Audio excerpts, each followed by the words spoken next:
ए जी use me I am totally confuse में कातना ले पढ़ल बारू। चौथा तक ओकरा बाद काहे न गइलू? गर्मी के छुट्टी हो गई। आ ओकरा बाद फिर बारिश आ गई। आ ओकरा बाद जाड़ा के छुट्टी हो गई। फिर ओकरा बाद फिर फगुन आ गई। आ फिर ओकरा बाद रे इतना छुट्टी मरनी नु कि पढ़े के आदतें छूट गई।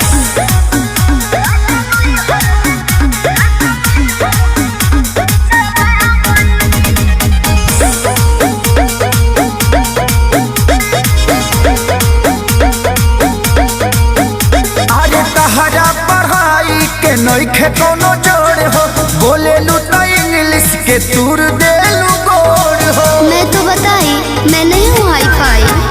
अरे तहरा पढ़ाई के नइखे कोनो जोड़ हो, बोलेलू तो इंग्लिश के तूर दे